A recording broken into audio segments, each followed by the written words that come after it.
Forward. So welcome back everyone. Thanks for those attending with us today, and thanks for those who are watching the video on playback. This is our first truly entangled discussion where all three of this month's guests returned back to talk upon the same panel. So we've got Rupesh Srivastava, who is the quantum computing user engagement at Oxford University. We've got Anisha Musti, CEO of Community and an AI quantum computing developer and enthusiast.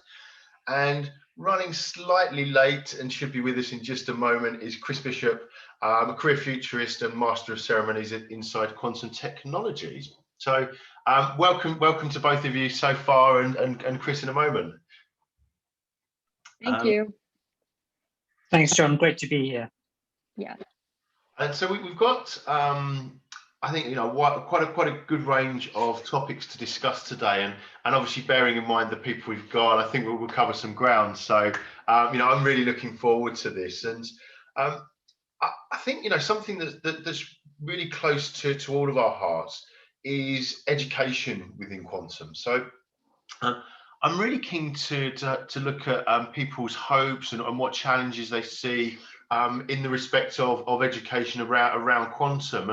And obviously, Rupesh, being at Oxford University, if you'd like to go first. Well, first of all, I just want to welcome everyone to the quantum era. So, but what does that mean? Okay, and I'm in a very privileged position, not just being at Oxford University. I'm based at the physics department, but also to work with colleagues across multiple disciplines. I've gone through the education system, who are doing phenomenal research in a whole host of areas. But you know what? My dream, which is which back in 2016, people said I was bonkers for even thinking about it, was to get 5-year-olds to teach 5-year-olds quantum physics, quantum information, quantum computing. And because I said they would accept it far more readily, and they have the most amazing imaginations. So we're really lucky to have Anisha with us, who is who represents that vision of a smart young person who can actually do something that nobody thought possible. And so the key question is, who takes up the brunt of the work? Now, universities are playing their part, but how joined up is it? Industry is playing their part, especially as people progress from universities into the workplace. But again, how joined up is it? And then you have the education system, and how joined up is that? So this is a key challenge which various people like Anisha, various groups around the world are just trying to bring everybody together, and especially young people, and show them what is possible. So education isn't just about schools. Education for me is lifelong, and plenty of people, enthusiasts, are actually studying this, taking part in courses worldwide, coming together, and it's absolutely phenomenal. And then obviously Anisha, it's great to have you here, and someone who is actually at school and doing amazing things to tell us what you think about your hopes and the challenges that there may be with regards to education in quantum. Yeah, thank you so much. I mean, when I started quantum a few years ago, so it's been like over a couple of years, there were a lot fewer resources for people without like a huge technical background to engage in. They were there, but there were fewer. And now, like, every day that number of resources gets bigger. So people who are determined to learn quantum computing, it is they do exist. But what I did notice is, like, especially in people my age, and I think it gets smaller as the age progresses, but as Rupesh said, like, there's just so much untapped potential with younger people, with like 5-year-olds who want to learn quantum, but people in the space and the 5-year-olds themselves don't think that's possible. And like that stigma, that barrier is like a giant like hurdle that we need to cross in order to actually get those 5-year-olds to learn quantum and tap into like their creativeness. Perfect. And following on from that, is I think Rupesh touched on this. You know, this is an entangled discussion. So where would we be without talking about collaboration and looking at how we work together? And it'd be really good to you know, ask what sort of collaborations are most exciting for you guys, and where you think there's real potential in that.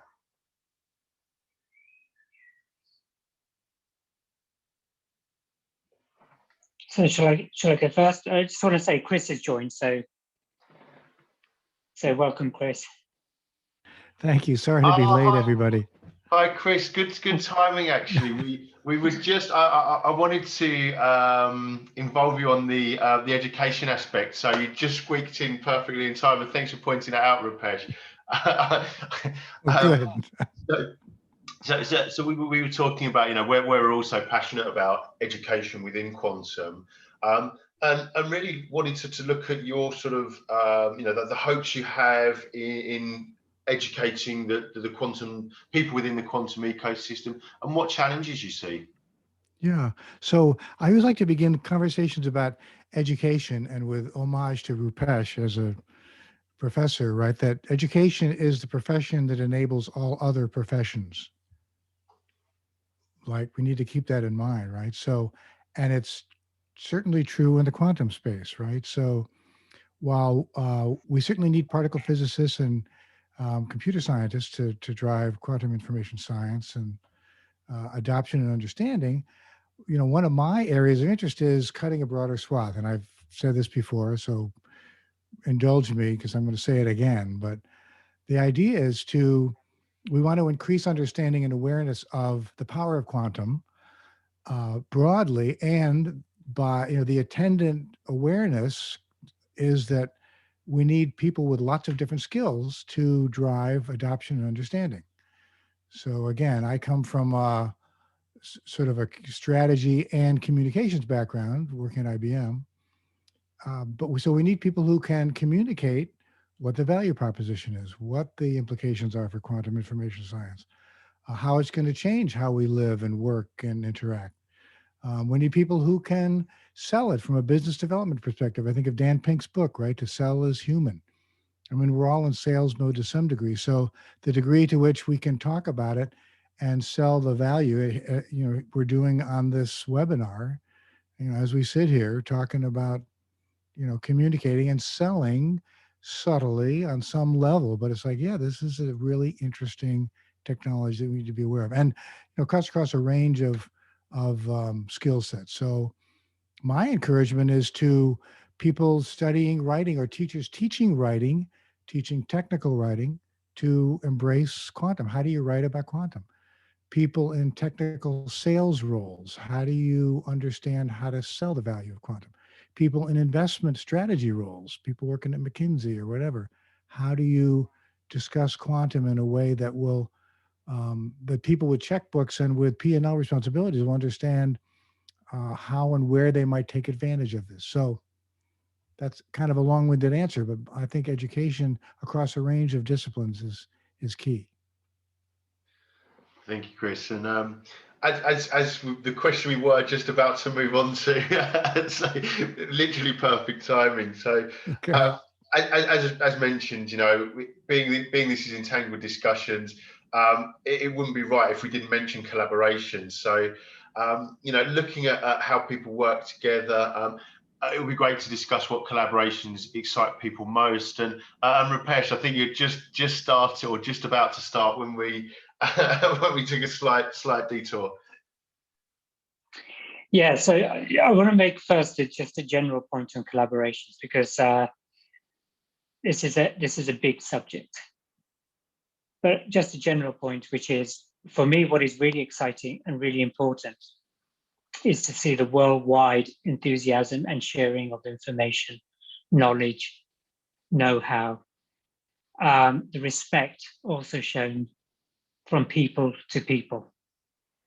I think that's really, really important, because what I'm worried about, and there is a term for this which I've come across recently, or at least I've heard, which is quantum nationalism. Now, right now, I think it's dangerous. We all knew back in the day when we started with the UK quantum program. In order to roll out the advantages of quantum, you have to go commercial, because that's the way we do things in this world right now. So economics is very important. But at some point, the companies will lower the shutters and will stop sharing, because there is commercial advantage to keeping it secret. We're not in that stage yet, and it's really important to not overhype the technology right now. Is to get real, is to have all of these explorations and collaborations worldwide will benefit the world faster.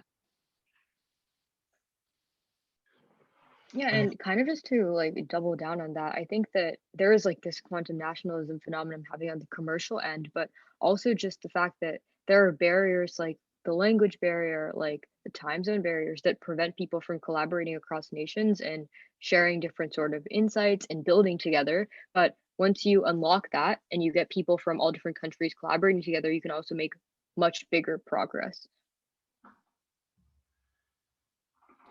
Yeah, I think just sort of to follow on the thread, I think we're also at a proverbial tipping point where we have the technology that allows us to collaborate. Here we are in this Zoom meeting, for example, right? So we have the ability to interact and have conversations and share knowledge and insight and perspective on a global scale, to hopefully help counter some of what Rupesh is describing, sort of the sort of quantum nationalism. I think it's also down to, where people are more risk averse or less risk averse. I mean, Silicon Valley, right, where there's potential to make a lot of money, they tend to be, less risk averse, and there's funding there, as opposed to maybe, places where there's not that much interest or funding. So one of the things we can drive with collaboration with this global tool set is embracing people adopting quantum wherever they are, wherever they sit, wherever their physical location is, and sort of drive value down into, maybe comparatively underserved, communities or places where quantum might not be typically adopted. But because we can have a Zoom meeting, or we can send an email, or we can, in theory, sooner than later, have a meeting in VR or AR or in a virtual world, all those kinds of collaboration tools are available to us now. So let's embrace them. Let's use them to accelerate understanding and adoption. I think it's quite interesting because there's different layers to that question, to that situation as well. Because obviously dealing with the people that are creating the technology, creating the products that are driving this, there seems to be a good willingness to work together, across borders. These sorts of things aren't really particularly of consideration. It's about making something that's effective and, changing the world. Then you've kind of got the financial side of things, which seems to be coming more in line with it. Now it understands the potential of it a bit more. And then there's a political structure. And I think the third one is the one that seems to need a little bit more aligning, or seems to be more distant from the people actually creating the science and the technology and the ecosystem around it. So it'll be interesting to see how that pans out, because they're not necessarily traditional goals that often governments and politicians and bureaucrats have looked to engage in. So it'll be interesting to see whether they fall back on the old traditional models, or look at something that is more inclusive, and even if it's just making an exception within the quantum landscape or deep tech in general. And I think, sort of bringing the the people that are actually making the things in the quantum landscape, whether it's hardware, software, applied, fundamental.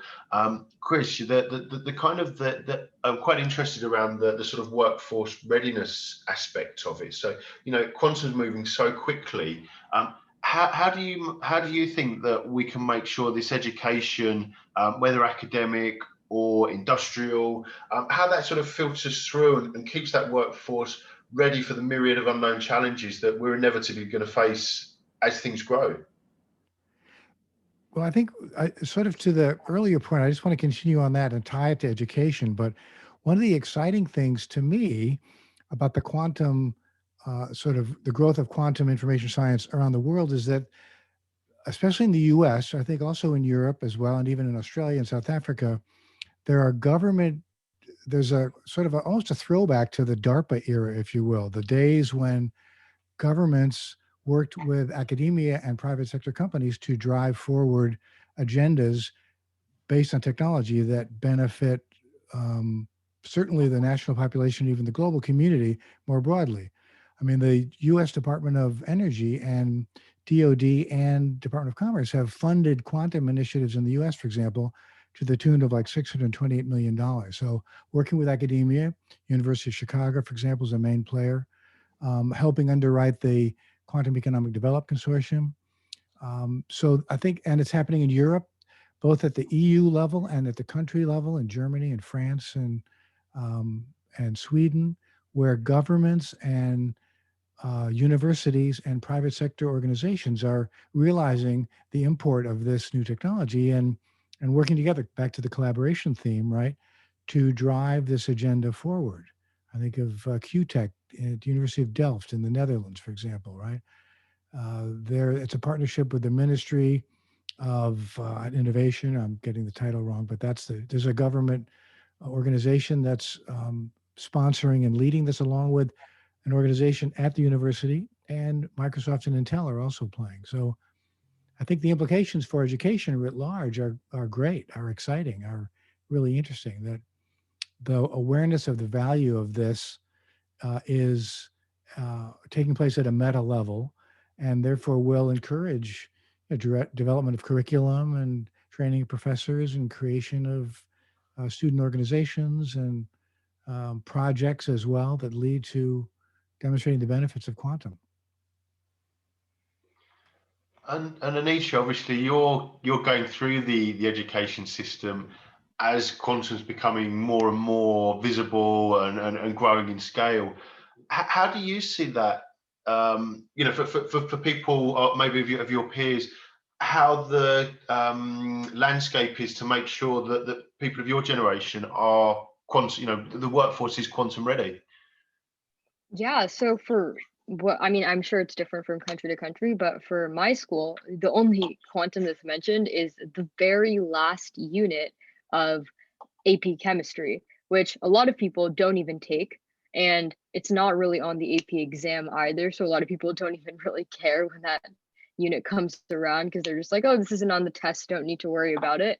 And it's just something that, like, it's kind of in there as a fun fact almost. And I feel like it can be so much more than that. And because I know some like great schools have like entire classes devoted to quantum mechanics, but the wide majority of like the United States at least does not. So a really important thing that we at Community are trying to branch out into is explaining it to teachers, because I know a lot of teachers themselves don't even, like, a lot of high school chemistry teachers don't really even understand quantum that much, but they definitely can. And we're trying to create a curriculum that can be distributed to people to maybe just add a little bit more education to it, that can possibly propel people to explore it more into college, because usually this does end up being like a grade 11, grade 12 type class, because there are some like fundamental mathematics to learn beforehand. But at that point, these people are already trying to decide, like, what do I major in college? And like, that's a thought in the back of their head, but just mentioning it at this point and going more into depth and just like oh, so like this is quantum mechanics is like an afterthought, can do a lot. for people to pursue it in the future. Yeah, so it's an interesting way of looking at it. It's kind of almost the horse is bolted before the stable door's locked. And Rupesh, obviously, with your work with quantum computing user engagement, you're right to the heart of this. It'll be really good to get your viewpoint on this too. Yeah, there's I've kind of been mulling it over because there's opposite sides of the coins here. So the workforce is incredibly important, and therefore they need to be educated and trained. But what do they need to be educated and trained in? So that may sound a bit odd, but if you consider one person who's an engineer, quantum engineer, and they can strip apart a dilution fridge, replace a quantum processor chip, that's a different skill set to someone who can program a quantum computer for a particular problem, for instance. But there's wider issues as well, things that we think about, certainly in the UK. Where are these people going to live? Where are they going to be? What would the transport infrastructure look like? So when you start talking about workforce, you're talking about people. You then have to worry about where they are, whether the healthcare facilities, et cetera, et cetera. So all the decisions that you make have an impact on society. I'm going to flip to the other side now, where I'm remembering my English literature, because I didn't know whether I was going to do physics or English at university. I chose physics. But so if you want to read a good book, and it's also short, read Hard Times by Charles Dickens. And there is and I remember my English teacher, saying to the class, so in Hard Times, you have a classroom of children, and and you can sort of imagine them with their heads sort of open, being filled with jugs and jugs of facts, because they're being prepared for work. They don't need to know anything else. They don't need to know poetry or philosophy or art. And it's really drilled into them. Then imagine yourself reading that. And this is this bizarre situation I found myself into. I was in class with rows of tables and rows of students reading this book. And I was saying, oh, wow, is this actually happening to me? And I didn't like it very much, I can tell you. So workforce considerations are extremely important, but human considerations are also extremely important. And the reason for that is that's where the innovation comes.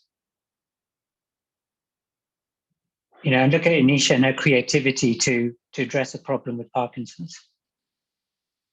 So, where did that inspiration come from?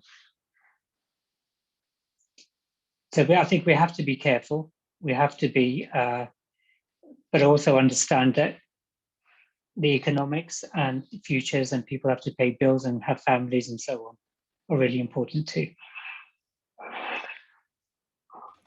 So Rupesh, I want to ask you, so what do you think the quantum workforce will work? I think you make great points, terrific points.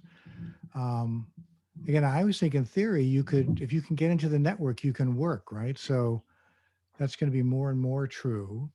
And certainly with quantum, if you can, especially if it's in the cloud, right, you could access it from anywhere. So again, thinking in terms of empowering a new level of collaboration and interactivity and remote workforce, it's pretty exciting, I think. Absolutely. And I think that's, the pandemic has changed everything. But I think we have to be careful. When we're talking about quantum, there's a whole bunch of quantum technologies. Whether you're putting satellites into space or for healthcare, whatever. So people are going to have to be based together, and other people can work remotely. And so ensuring that an organization has the right skills at the right times, I think is going to be even more challenging. Yeah. And also, how do you know a person has got the right skills? I can program a quantum computer. You wouldn't want to hire me to solve any particular problems. That's not what my day-to-day is, right? Yeah. How do you feel about that, Anisha? What do you have to say to that? Yeah, I mean, I think I touched on this before. I feel like I feel like everyone has something different to contribute to quantum because it is such like a broad but niche field. Like people come from all different walks of life. And I feel like that's something I wanted to bring up as well is just diversity. Like it doesn't need to be just like, well, you need to go get a like degree in like physics to become a like involved in the quantum space. You can come from a lot of different places. And how can we make sure that education touches all of those people and not just like the people who are into physics or computer science or math, but people, all sorts of people, and see how we can integrate it with their pre-existing interests. And I think it's interesting actually filtering back to what Rupesh said in a previous talk, that quantum doesn't discriminate, so neither should we. And working within the community and interacting, it strikes me there's an awful lot of good intention around inclusion and diversity, and obviously nothing's perfect, and you have to work hard to implement that ethos. And as things grow, I think that's something that's going to be required to be maintained. And I think that's sort of the shining example of how inclusion and diversity can lead to incredible achievement is something that I think is a cornerstone of quantum. And obviously, I know that all three of you have an interest in this. What sort of things do you think we need to implement to both maintain but also improve that situation?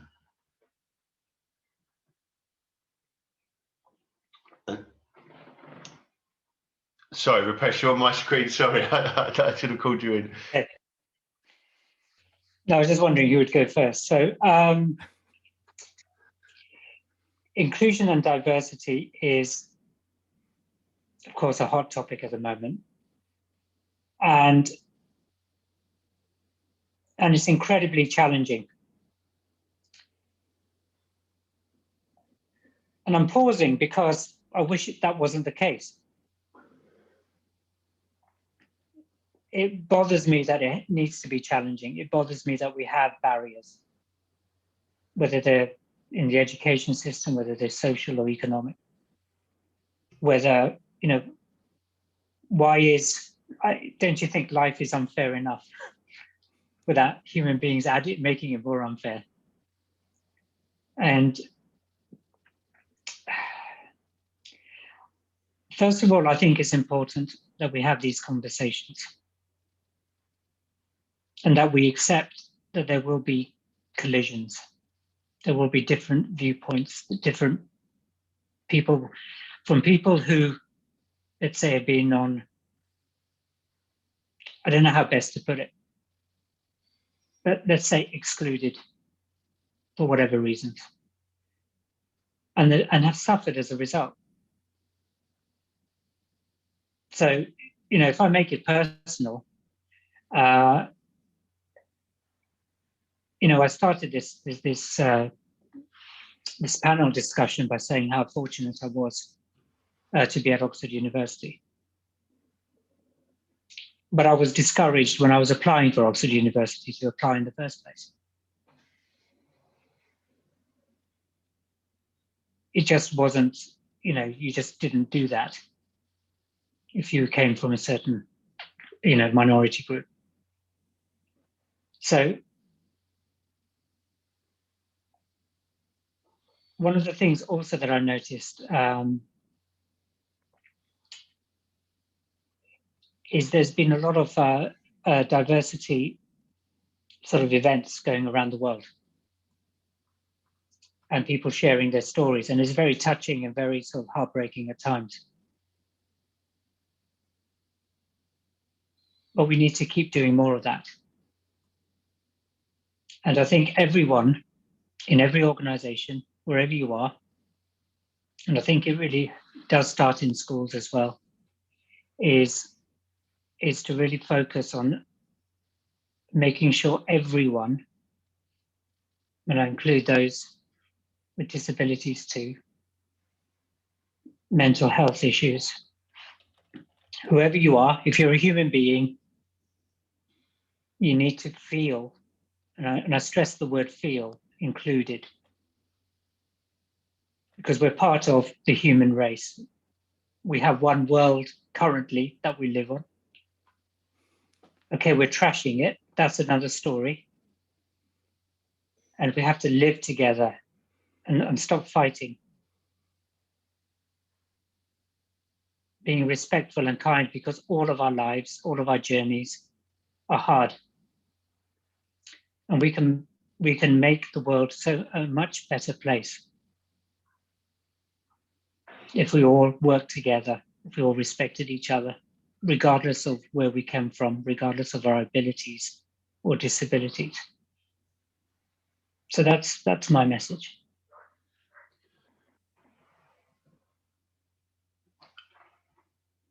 So I'll jump in. So I would say, certainly, totally agree with you, Rupesh. I think quantum and the times we live in represent an opportunity to transform, diversity and inclusion kinds of conversations. So I think of Denise Ruffner leading the Women in Quantum Summits, right? Tracking down these brilliant women, terrifyingly smart, including people like Anisha, to talk about this new technology, and that we have this technology that will enable us to collaborate and interact.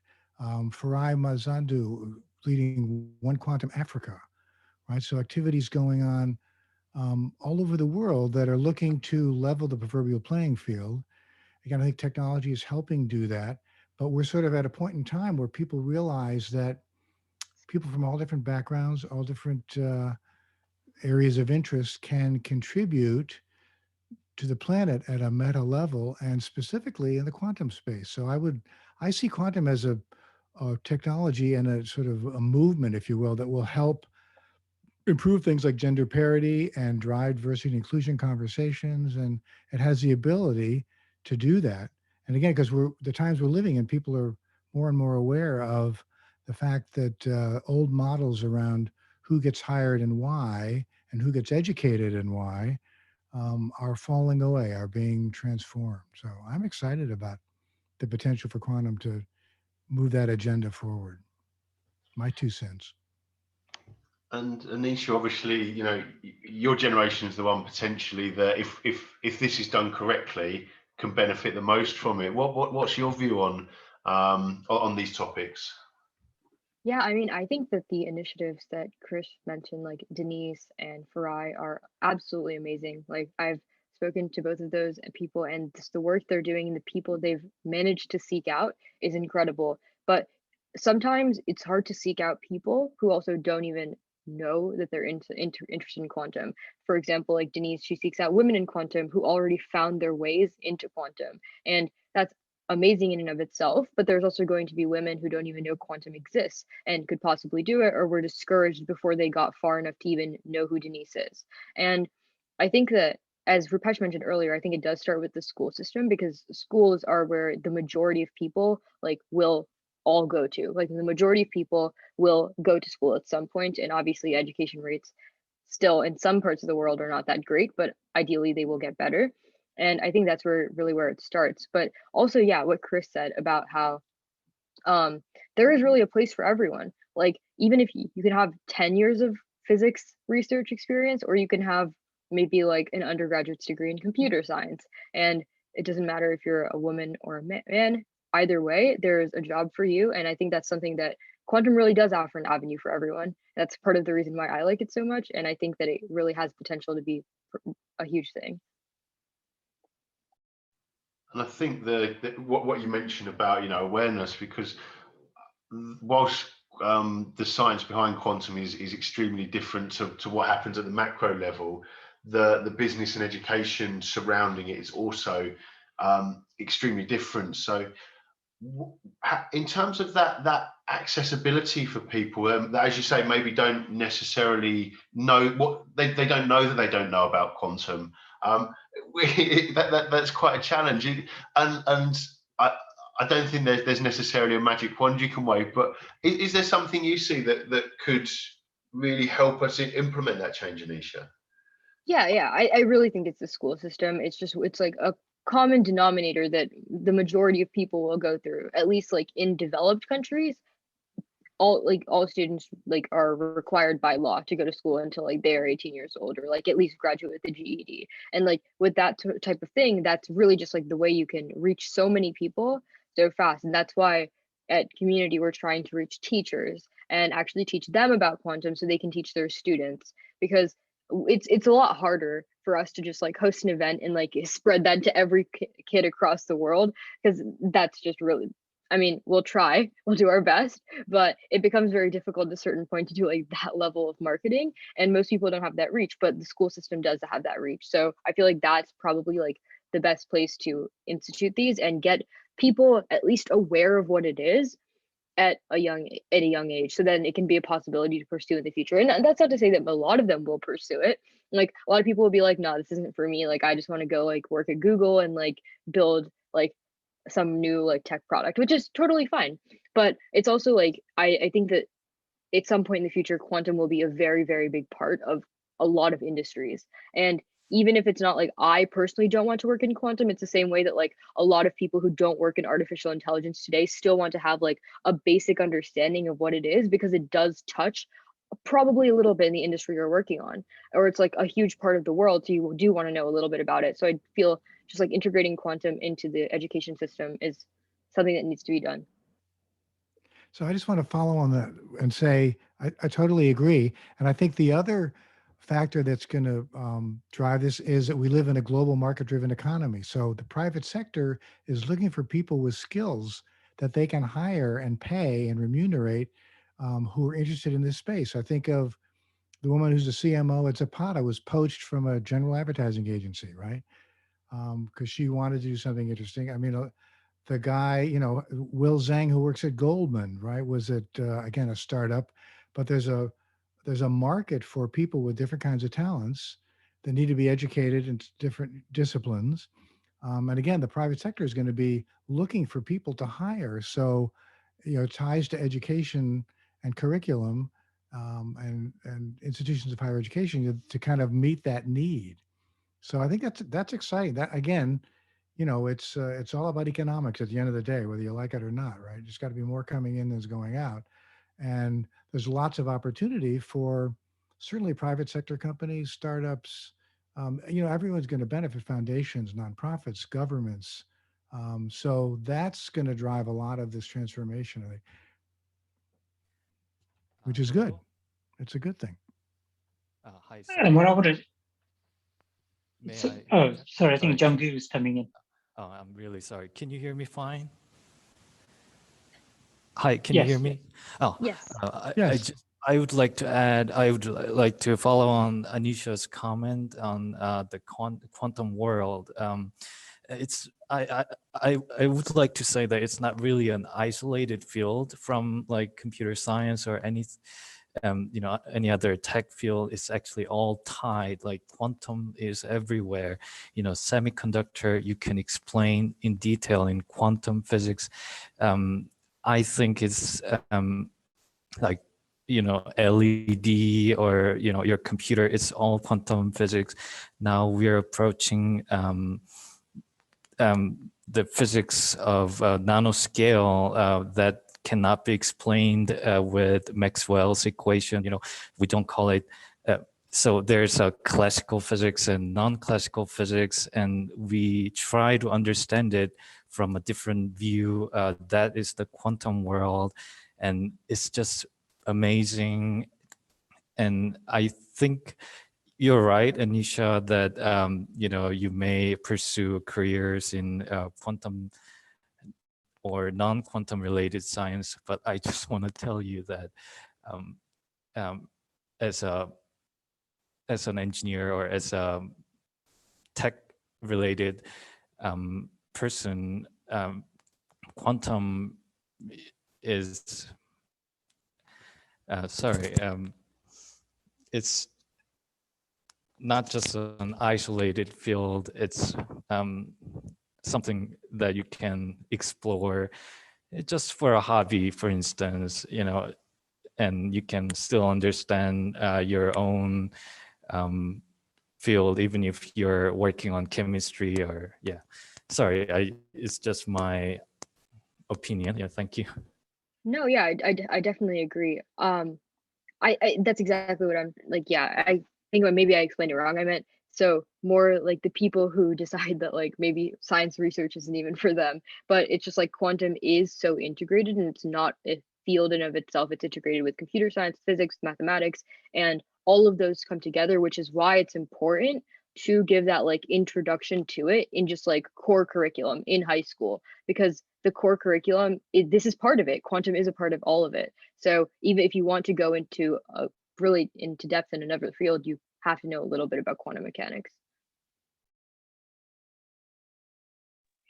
And just on awareness, I just wanted to talk about how you manage awareness, because there are different audiences.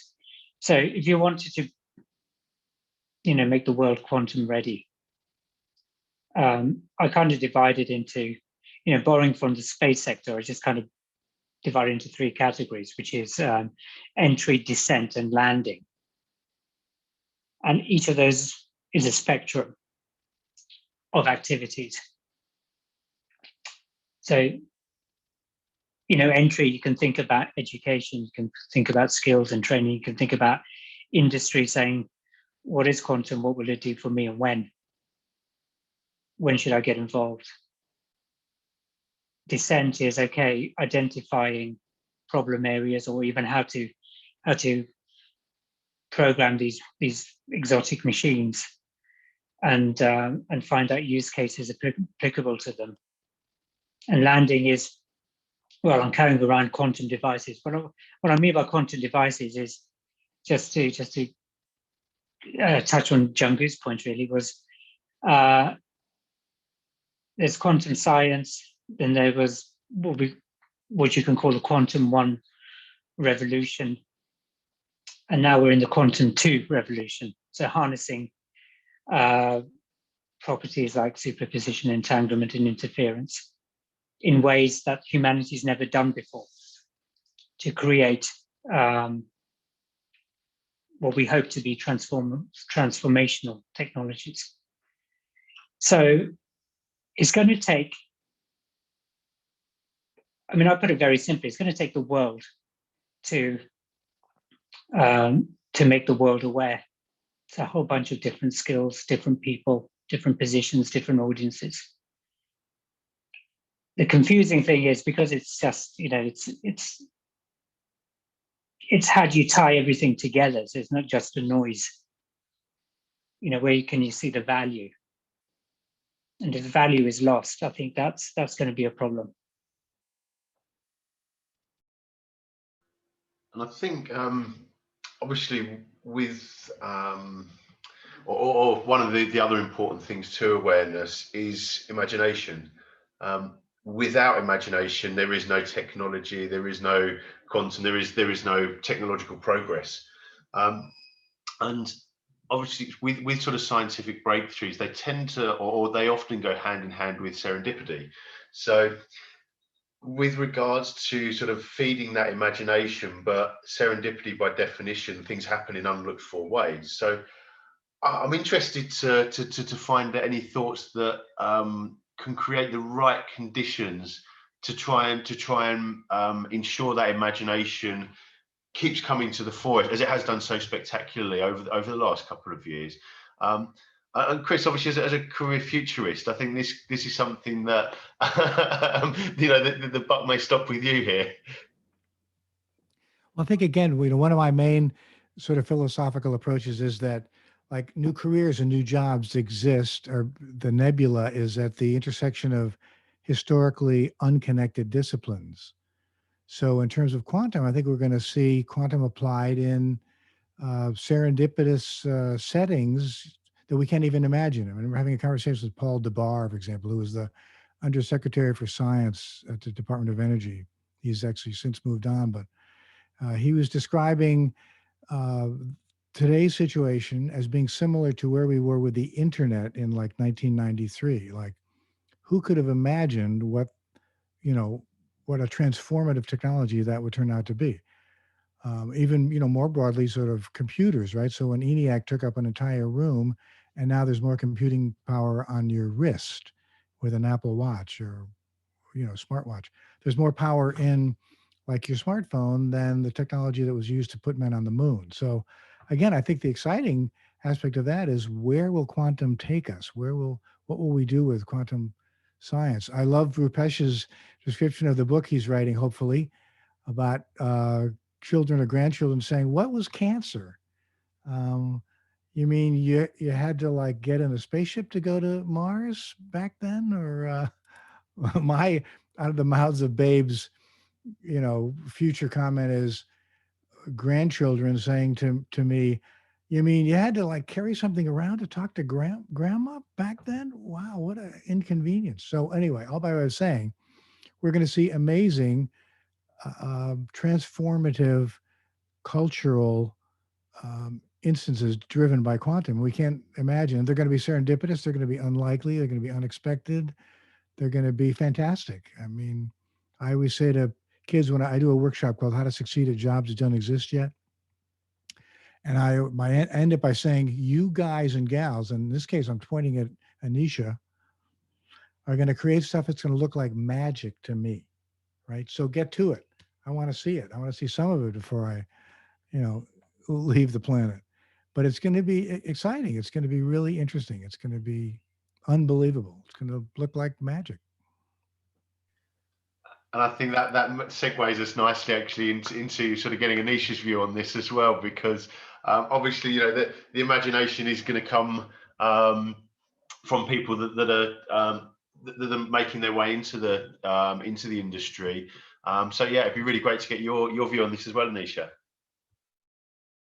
Yeah, I mean, I think imagination's a big part of it. Like, for example, like someone imagined quantum machine learning very recently, and like for a field like quantum mechanics, it's been around for like multiple decades. Like this is fairly new.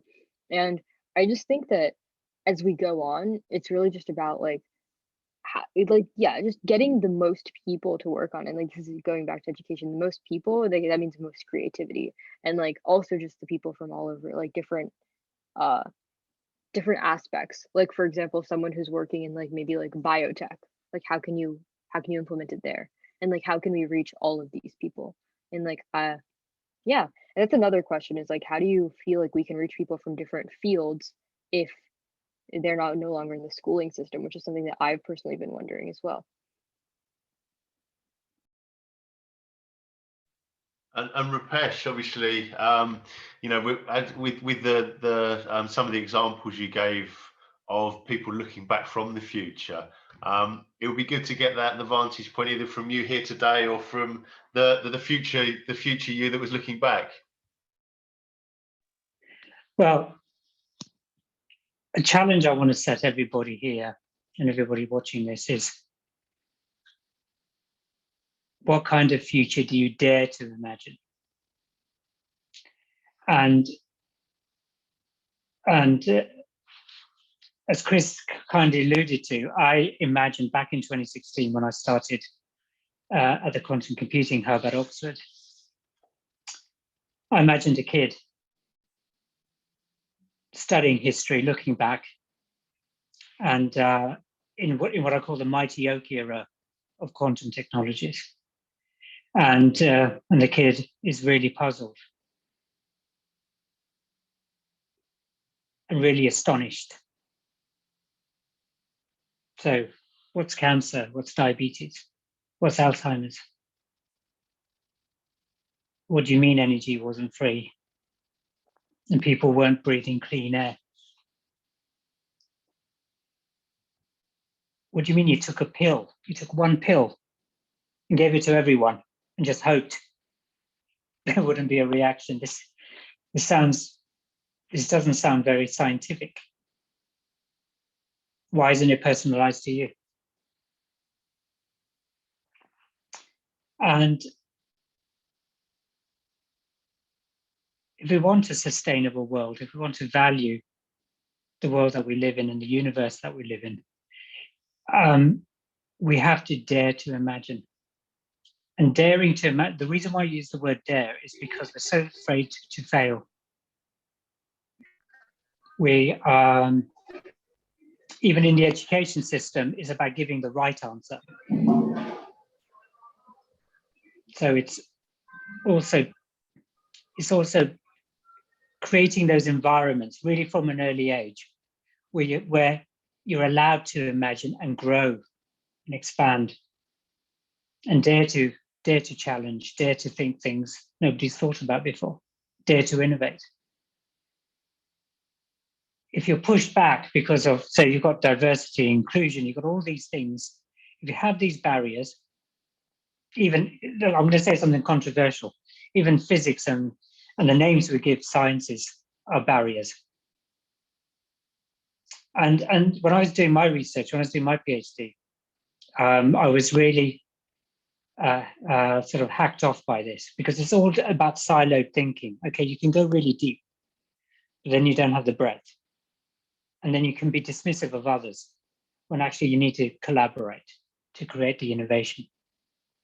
So I went back through the journals, back to, so the instrument I use is a much more advanced form of Michelson interferometer.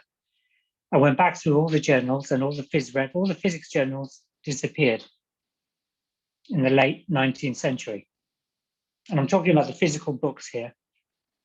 And they all became something which really made me smile, which was, they're all called natural philosophy.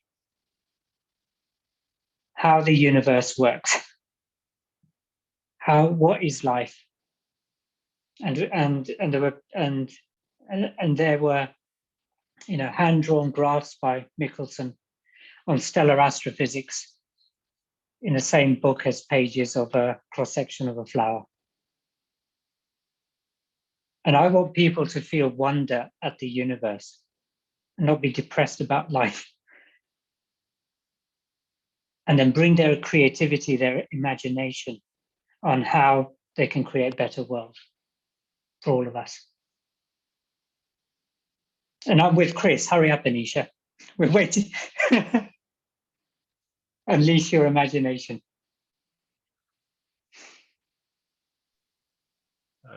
And as Arthur C. Clarke said, that any sufficiently advanced technology is indistinguishable from magic. And we've, over the last few years, we've seen some things that I think until recently would have been considered magic. So what does everyone see as the quantum magic for the future? And Anisha, as Rupesh was was putting the pressure on, it would be good to hear your view on that.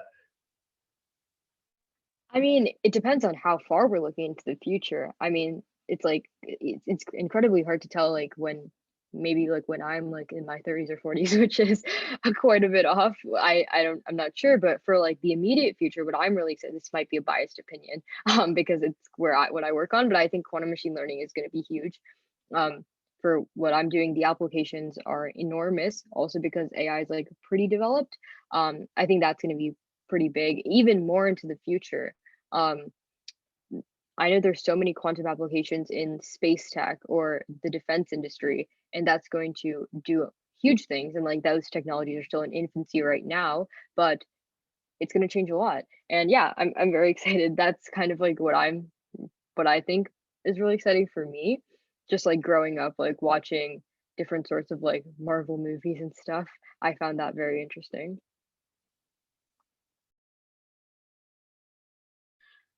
And Chris, obviously, as a career futurist, again, I think this one leans quite nicely into your crystal ball.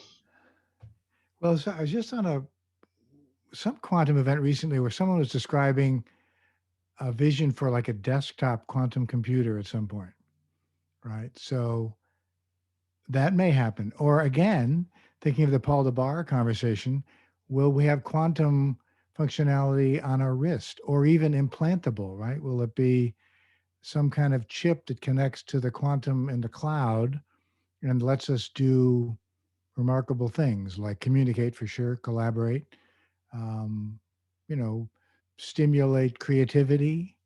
Quantum stimulated creativity could be as a service. Could be someone could be selling that at some point in 30 years, maybe. Anisha's children or grandchildren will be signing up. Come on, Mom, I want the quantum creativity chip. Can I get that for Christmas? So I mean, it's phantasmagoric. It's as, you know, as much as wildly as you can imagine. The potential for quantum information science to transform how we live and interact is very exciting. So. Yeah, I mean, I'm not that well versed on it, but I know that there was a company that like made a cell phone chip with quantum random number generation. So like we're already a little bit on the way there. Yeah. Oh yeah.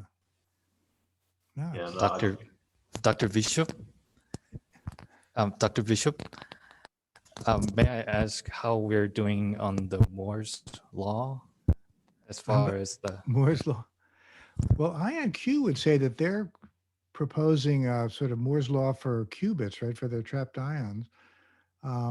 We'll have to wait and see. They published a roadmap that follows that kind of model to some degree. I think it's ambitious, would be a polite qualifier. Maybe unrealistic, but we'll see. I mean, they're the first pure play quantum, you know, going to IPO with a SPAC. So somebody thinks there's a pony in there, a big pony, you might say, worth investing in. So yeah, it's an evolving landscape, right? I just want to make a comment on the Moore's law bit. When it comes to quantum, you just need to add 1 qubit to double the power of a quantum computer. So that sort of doubling, you could argue, is easy. Remember, manufacturing qubits is really hard. So to get 1 qubit, you may have to have multiple physical qubits. But just remember that too. Yeah. Good point. And obviously, whilst we've got audience participation, is there anyone else that wanted to bring any questions in or ask anything to the panel, either individually or as a group? Just whilst people are thinking about that, Rupesh, it would be good to finish up with a few words about this mighty oak age and where you see the potential there. Sorry, John, can you repeat that, please? I got the... Yeah. It would be good to, whilst people are thinking about any questions they may have, just to hear back about this mighty oak age of quantum and exactly what that might entail from your perspective.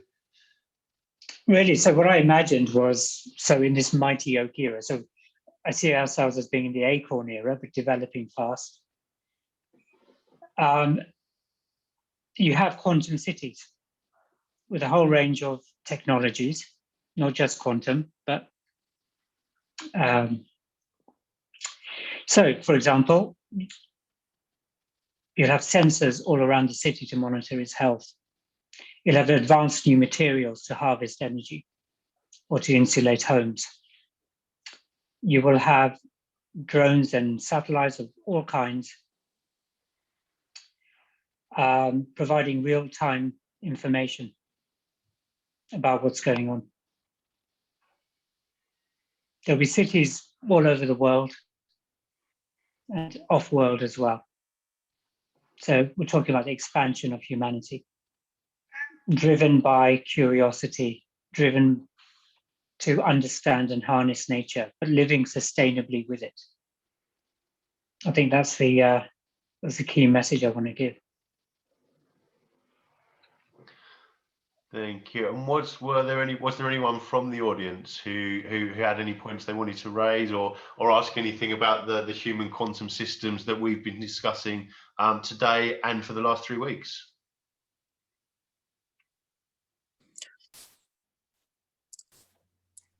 Hey, John, this is Puvi. I just have one question for education. For the next 1 year, if we want to have a quantum learning. So, for example, just to put a target for next 1 year, what kind of an education? Like we have a multiple companies are doing like the development, like IBM on the Qiskit and Google on the Circuit, and we have a Pennyland, the multiple platforms. So I was trying to overwhelm the learning process, whether we have to pick one of the vendor and do the education and expand our knowledge on the other areas. So how to approach the education? I was just a little bit confused when we get information overloaded. Yeah. So thank you. I think it's one of those things where, you know, that's a hugely broad question. So, but I mean, to bring it down to languages, I suspect, given the nature of the interests that are proposing different solutions, I think that's probably not going to happen. There's too much invested in each of these. But equally, whether it be languages or even on with the software, even on the hardware, if you look at, for example, the laser cooling technologies or annealing or photonic technologies for quantum computers, the likelihood is that at some stage they will all find a different niche that they would be successful in.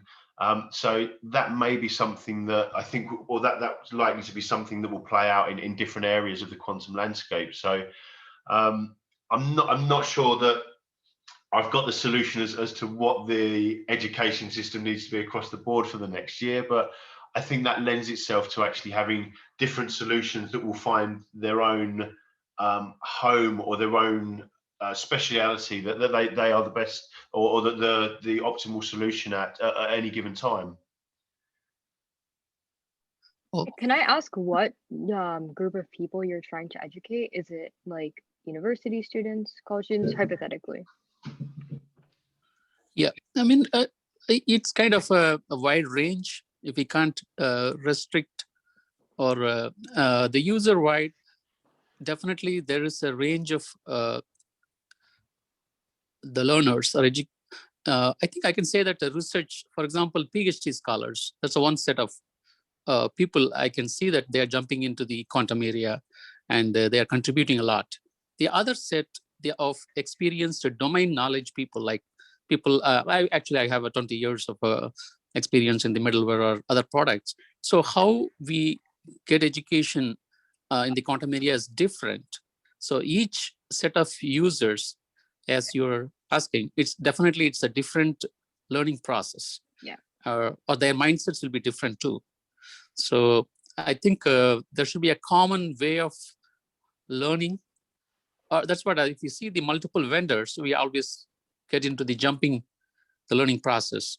So whether it's a software or hardware, so we have to have a streamline of learning process. So that's where I think there should be an industry a direction, or helping the young researchers and also the advanced the domain knowledge experts too. So we have to have a classification how they have to get this education for keep moving for the next year or two, whatever. Yeah. Yeah. Thank you. And is there any... Yeah, sorry, John. I just wanted to add, just to add to Puvi's point. There needs to be a strong effort in translating, say, existing software engineers, let's say classical software, to quantum software. But the issue is, of course, is when you're writing quantum algorithms, you're manipulating qubits. You know, and how many of us, when we're writing classical programs, even care what the transistors are doing? It's not that low level. So the tools have to advance as well, and they will. And eventually, you won't know when you're writing a, say, a business application of some kind, whether some part of it is being intelligently handled by a quantum processor behind the scenes, because the compilers will take care of it for you. But that will take time to come.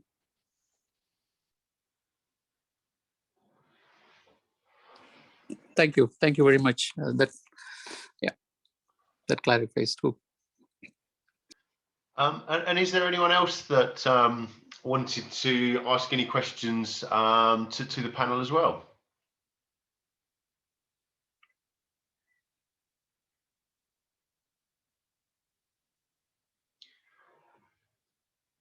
Okay. Well, as I say, so this was the final episode of the first monthly theme of Entangled Positions, the Human Quantum System. Next month we will be focusing on bodies that assist the people within the quantum landscape. So I'll be releasing the details and schedule shortly. But first and foremost, I'd like to thank all of our guests for both their individual contributions and the group contributions today. So thank you, Anisha, thank you, Rupesh, and thank you, Chris. It's been an absolute pleasure, and I'm already thinking of future themes that will incorporate all of your wonderful skills. So thank you very much, and thanks for everyone for attending. Thank you, John, for the opportunity to share. Thank you. Thank you. Thanks, John. Thanks everybody who's attended today. Thank you for joining us. Thank you. Have a nice day. To be continued. Yeah.